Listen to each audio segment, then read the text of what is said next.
Flora, you're older than me, and yet you're still not married. It's quite something, isn't it? I mean, at your age, isn't it starting to get a bit concerning? Goldie, what do you mean by that? I'm not exactly rushing into marriage or anything. It's not like it's something to be worried about. Come on, you're at that age now. Do you really not understand? My husband is the eldest son, and there's a lot of pressure on me because of that, you know. You have to think about these things too. It really matters. Well, I don't feel pressured at all. My parents don't have those old-fashioned expectations. Sure, there might be some excitement since I'm the first grandchild, but it's not something you need to worry about too much. It's not like anyone's putting pressure on you about it. Oh, I definitely feel it, even if you don't say anything. I mean, I'm the one who came into this family, right? And I'm the first grandchild, while my husband has 2 older sisters who aren't married yet. That's a bit unexpected for me, too. I understand, but marriage is such a personal matter. Even though I'm your sister-in-law, it's not really something you should be discussing with me. So, are your parents okay with that? What if my children ended up being the only grandchildren? Well, I can't completely rule that possibility out, but really, it's not something you need to worry so much about. No, I'm definitely going to be worried about it, because once the baby I'm carrying is born, there's a good chance they'll expect me to have another one right after, right? That's honestly too much for me to handle. It's going to be fine. If that happens, we can talk about it then. But come on, this is the first grandchild. There's going to be a celebration for the birth, isn't there? After all, since I got pregnant, our expenses have skyrocketed, and after the birth, it's going to cost even more money. So, yes, I am absolutely expecting a big celebration. Wait, are you seriously saying that? I mean, I understand that pregnancy and childbirth cost money, but especially since I'm having a boy. If I don't get a lavish celebration, I might just lose it. I'm risking my life to bring this baby into the world. And to be honest, I didn't even want kids in the first place, but since your brother wanted children, here we are. I get that, but well, I know that my in-laws don't seem to have a lot of money, so it's probably going to be difficult to expect much from them. Still, please don't send anything useless. If it's trash, I'll just throw it away. Yes, I understand already. I'm currently experiencing postpartum depression, so I really don't want to see anyone from my in-laws right now. Please don't contact me. What? Are you really okay with that? I mean, is it really fine to shut everyone out like that? I'm fine, but it would be incredibly annoying if they just showed up at my house unannounced, so please don't come over, okay? Well, that's really all I wanted to say. I see, but I can't help but worry a little. I mean, I've only been able to see the baby once so far. I mean, it seems like my mother is trying her best not to bring it up too much, but I think she would appreciate having more opportunities to spend time with her grandchild. Once things settle down a bit, it would be nice if we could all meet up again. I'll think about it. Right now, my parents are completely focused on taking care of the baby, and I don't want to impose any more than necessary. Oh, I understand. If you ever need help, just let us know. We're more than willing to come by and lend a hand if you need it. Honestly, I'd prefer if you didn't feel the need to do that. It's a really complicated situation right now, and I'm just exhausted from everything. It's like the English language is failing me, and I just don't want to deal with it anymore. It's all so overwhelming. That's not what I meant at all. I also sent you a congratulatory gift for the baby the other day. Did you receive it? I thought it would be better not to ring the doorbell when I passed by your house, so I left it on your parking area instead. I did receive your gift, but honestly, it looked so cheap. I ended up throwing it all in the trash. Seriously, I need something better than that. What? Are you serious? You threw it all away? Of course. What's with the handmade diaper tower? It's so tacky that I couldn't stop laughing. It's been ages since I've laughed like that, especially after giving birth. Wait, I worked really hard with my mom to make that for you. And also, what about the $30,000 gift? Huh? What do you mean by that? Inside the diaper tower, I wrapped up the $30,000 gift from my mom and me. You did notice that, right? What? No way. Are you serious?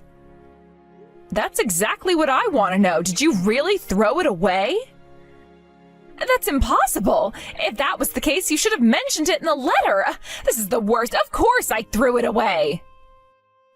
Wow. Oh, this is unbelievable. It was even written in the letter I attached. You really did this. Go get it back right now. I'm out right now. You know what? I'll contact my parents to go and get it.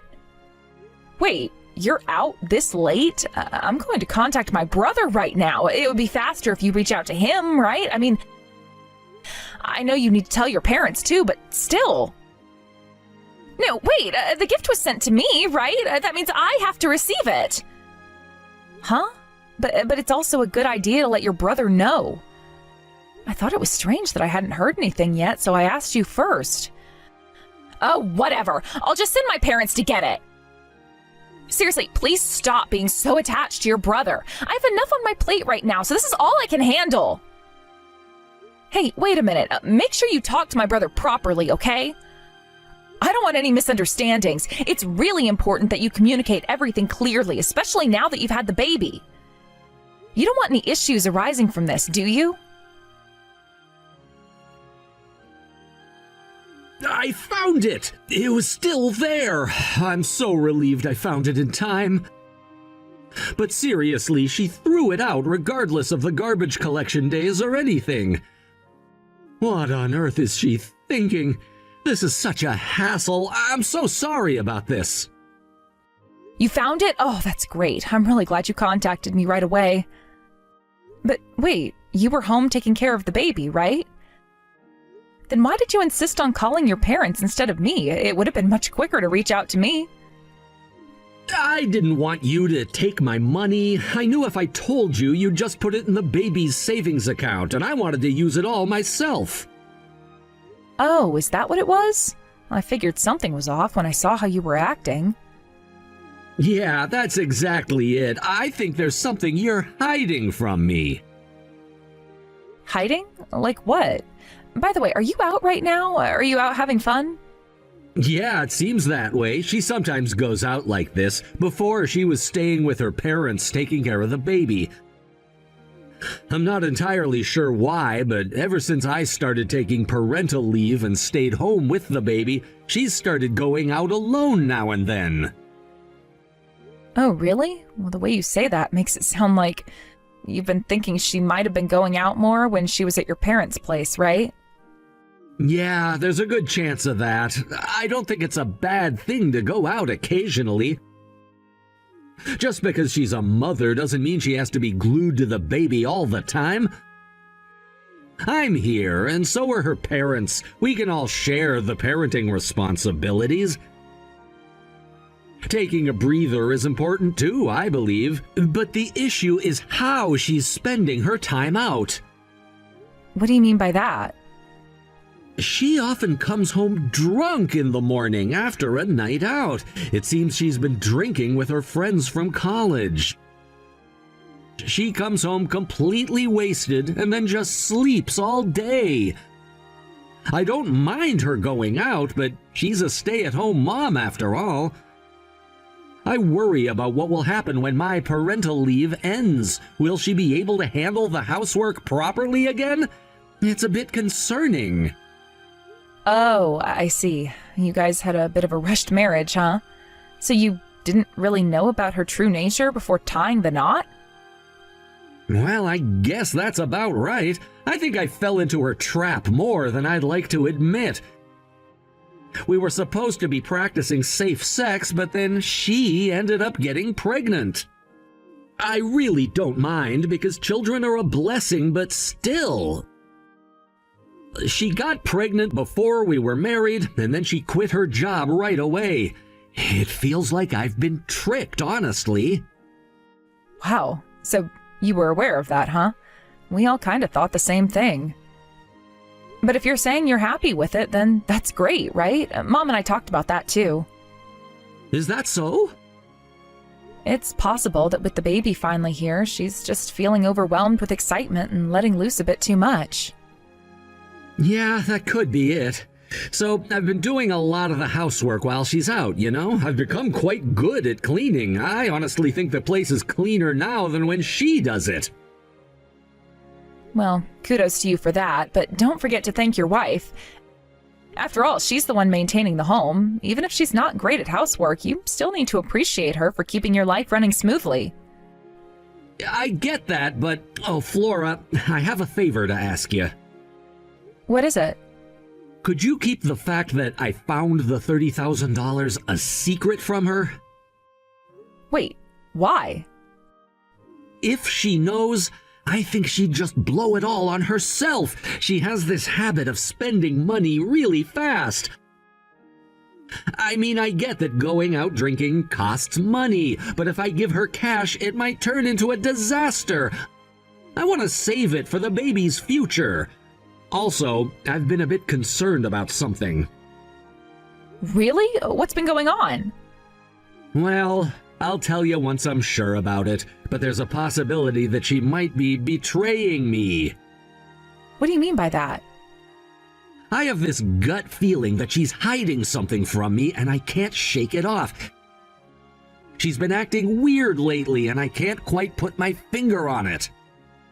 You think she's being unfaithful?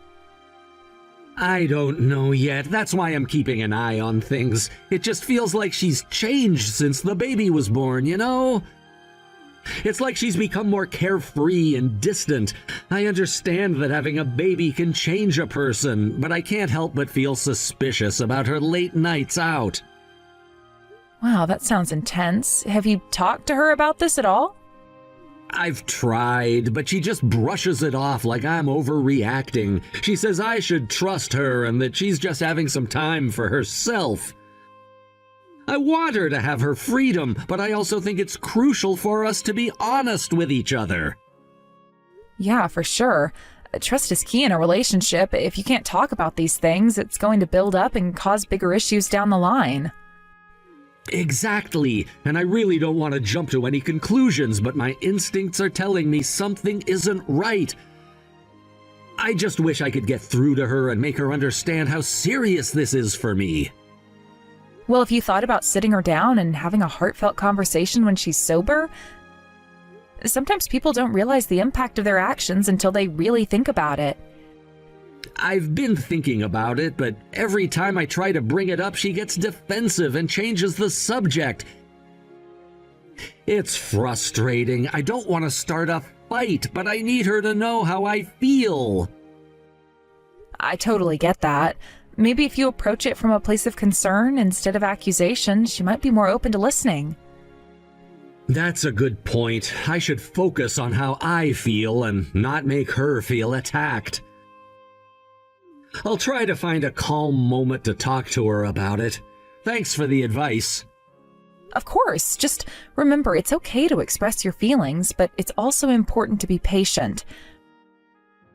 Relationships take work, and sometimes things just need time to settle down. Yeah, you're right. I'll keep that in mind. Thanks for being here for me, Flora. It means a lot. Anytime. We're siblings, and I'll always have your back. Just keep me updated on how things go with her, okay? Absolutely. I'll let you know what happens. Hopefully we can get this sorted out soon. Yeah, I'm rooting for you. Just keep communication open, and I'm sure you'll find a way to work through it together. Flora, why did you lie? That $30,000, didn't Eric recover it? Why did you keep quiet about it? Oh, that issue? What? Did Eric finally say something to you? I hope you didn't make a scene or anything. This is the worst. If I had that money, none of this would have happened. It's completely unfair. What do you mean by none of this? My husband just said he wants a divorce. He's done with this marriage. But if we had that $30,000, this wouldn't have happened. I could have paid off our debts and fixed everything. Well, that was something you threw away, wasn't it? You should think of it as something that never existed in the first place. Also, those are not words you should say to someone who gave you $30,000. That's pretty rude, don't you think? Because! Why did you hide it in a diaper tower like some childish trick? You knew how important that money was! How rude. I thought you would enjoy it as a surprise. I didn't make the diaper tower with the expectation it would be thrown away. That would be silly. I genuinely wanted to create a fun moment for you. But you said you'd have my parents come pick it up, right? So why did you contact my brother instead? I thought it was strange from the beginning that you wanted to involve your parents. You should have just told me directly. Then I got a call from my brother and everything clicked. I never imagined you would go out drinking with your old circle members while secretly spending a fortune on a host. What were you thinking? Well, that's because it's not like I had a choice. I mean, it's my ultimate form of relaxation. It's my favorite idle activities. You can't just take that away from me. I'm not denying that relaxation or idle activities are important, but you need to do those things within a budget. You can't just lie to your husband just to go out, and now you've ended up with all this debt. This is a serious issue. You wanted the $30,000 from the congratulatory money to pay off this debt, didn't you? Well, I needed money to support him. So it can't be helped. You don't understand how hard it is to be a mother and not have any outlet. If you need the money, then work and save it up to pay it off yourself. Don't rely on other people's money. And to think you wanted to use the $30,000 that was supposed to be a congratulatory gift. Is that really something a parent would do? It's irresponsible. Shut up! You say whatever you want as long as I stay quiet. If you had just given me the $30,000, this would have been resolved. But your brother found out about it first and deposited the entire amount into the child's savings. You're directing your resentment at the wrong target. If that's the case, then get the money from your parents to pay it off. They should help you out if they care about you. We've been poor for generations. That's why my parents were counting on my husband's income. And now I'm being told there's going to be a divorce? Take responsibility. This isn't fair. Shut up. You... Just stop already. I can't listen to this anymore. What did you just say? Well, you've been slacking off on parenting and wasting money drinking until the morning. Your husband has been home alone doing everything. He's been desperately doing the housework and cleaning, and he found your IOU while doing so. He saw that paper hidden deep down and decided your spending habits were abnormal. So he hired a detective to gather all the evidence, didn't he? Wait, was it really that far gone? He hired a detective? Did you think no one knew? This is all the result of your own actions. Sure, there's no rule that says you can't have fun just because you're a mother. But while you were doing nothing, your brother was working tirelessly without rest. And while you were carelessly accumulating debt, he was growing tired from taking care of the child. And don't you dare blame your divorce on someone else just because you couldn't find the congratulatory money that was given to you. But if I had that $30,000, I could have paid back the money and none of this would have been a problem. If you had done that, you would have just gotten carried away and racked up even more debt. A person like you needs to experience pain firsthand to learn. It's the only way you'll understand the consequences of your actions. Wait, I get it. I won't go to the host anymore. I won't borrow money anymore. So please just help me this once. 30,000. No, even 20,000 would be fine. I'll be grateful for any amount you can spare.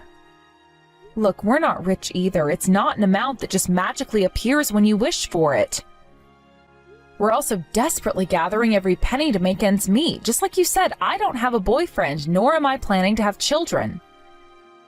Given the way things are going, the chances of me getting married and having kids are slim. So the money I spent was entrusted to your children's future. I don't want to waste it on your irresponsible choices. But if I get divorced like this, that child will be left without a father. Don't you see that? I need to be there for my child. What are you talking about? Of course the father will get custody. He's the responsible one. A debt-ridden woman who thoughtlessly tries to use her child's money while being a stay-at-home mom without a job is in no position to raise a child. You need to face the reality of your situation. That's true, but let me ask you this. Can you raise a child under these circumstances? You have to pay for your living expenses and child support, and now you'll also have to pay your husband alimony. How do you plan on doing that? Alimony? But I don't have that kind of money. How can I possibly afford that? Of course, that's impossible. You've had physical relationships with other men behind your husband's back multiple times. That's a serious betrayal, and you'll have to face the consequences. He has every right to demand alimony. Please, I am begging you, talk to Eric. I was a stay-at-home mom, and I was happy. I can't work after a divorce. I don't know how to make it on my own. Don't act like a stay-at-home mom even when you can't handle basic household chores or childcare. Of course you were happy because you had the freedom to play. But you crossed the line. You can't just ignore your responsibilities. I'm sorry. I promise I'll never do this again. I'll be a proper mother. I've learned my lesson. So please, just this once, forgive me. If I can just pay back the debt, everything will be okay. Then pay what you owe and start over. Your trust is already sunk down there. Don't think you can be forgiven with such light words. Reflect on your selfish actions and suffer in hell for the rest of your life, you worthless woman. You think it's that easy to just move on? Please, I'll change, I promise. I can't lose my child. I'll do anything. You don't get it, do you? Your words mean nothing now. You've lost the right to be trusted, and it'll take more than just promises to regain it. You have to face the consequences of your actions. Your husband deserves better, and so does your child. You need to take responsibility. I know I messed up, but please, I don't want to lose my family. Can't you see how hard this is for me? I didn't mean for any of this to happen. You think you can just brush everything under the rug because you're feeling sorry for yourself? It doesn't work that way. You need to be held accountable. You need to make real changes, not just empty promises. Show that you can be a responsible adult. I promise I'll get a job. I'll do anything. Just help me get through this, please. Talk is cheap. You need to prove it with actions. Your husband's at his limit, and you're running out of time. If you want to turn things around, you better start showing real commitment to change and being a better mother. I will, I swear. Just give me one more chance. I'll show you I can do it.